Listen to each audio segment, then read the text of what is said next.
If I have to use just one word to define Roger Dubuis stands for excess. But it's important to clarify a bit. Excess can be easily interpreted as with a negative connotation, while we want to be very positive with Roger Dubuis. And we use the Latin etymology of the word excess, ex cedo, which means to go beyond, to always exceed. And for us, this is exactly what we want to do.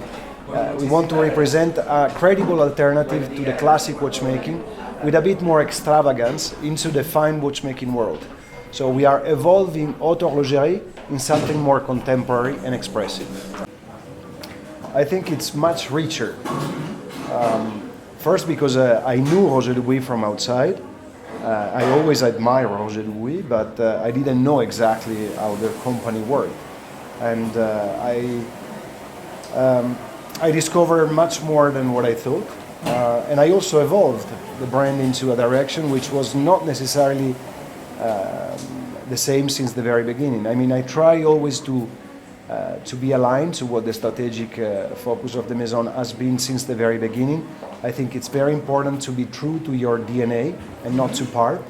But as everything, you need an evolution. And if we want to become or remain contemporary with Roger Dubuis, we need to continue evolving. A very good example is the Excalibur that has been restyled or redesigned entirely in the last 3 years. And it remains our icon. You can always recognize that is Excalibur, but at the same time there is an evolution in terms of design and in terms of technique. I cannot tell you much because otherwise after I have to kill you. Okay, no, better not tell me. No, clearly we are preparing Watches and Wonders. The way Watches and Wonders is today is different from the past. Before it was a place where all the Maison, all the brands were presenting their novelties for the whole year. Now we have a lot of final clients coming to Watches and Wonders, and we show really what we want to show in that moment. Last year we decided to concentrate on the Excalibur Monobalancier, which was the third step into the Excalibur redesign, and on the Knights of the Round Table, which is the real icon of Roger Dubuis. And for the first time we connected our craftsmanship with our watchmaking prowess by developing a tourbillon, which is probably the most dear complication to Roger Dubuis, and putting it inside of the Knights of the Round Table. Next year we go back to motorsport.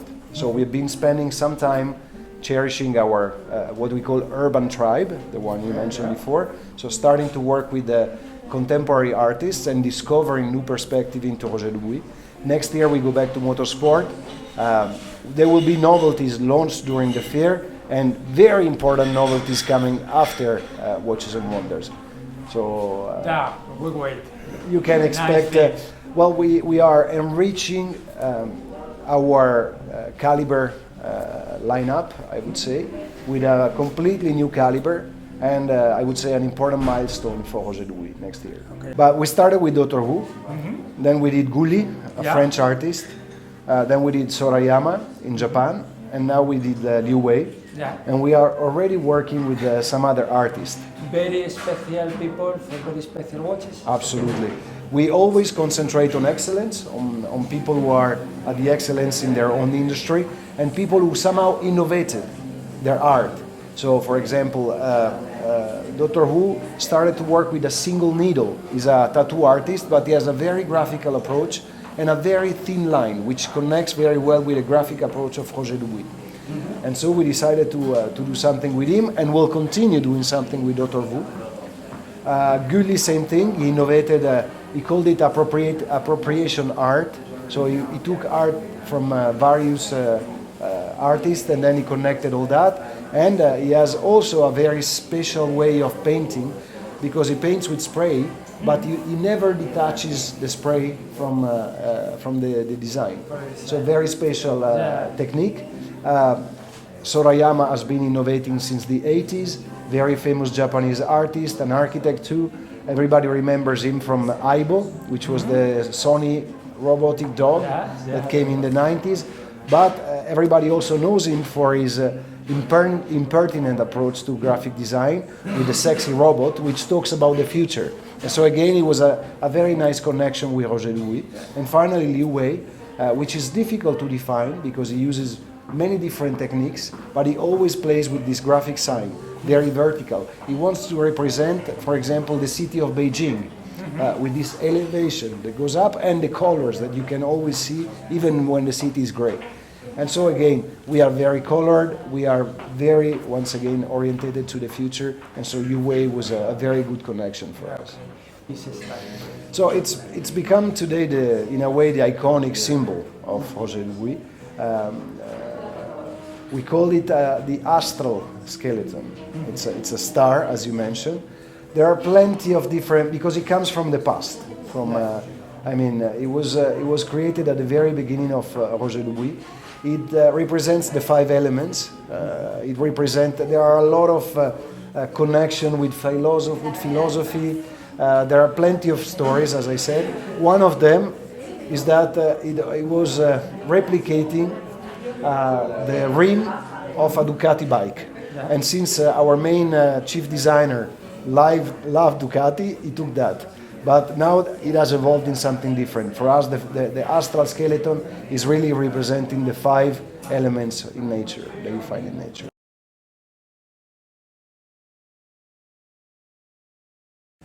Yes, what we love about all these artists, we ask them to reinterpret our symbol, our astral skeleton. And so Dr. Wu has a very peculiar cosmogony.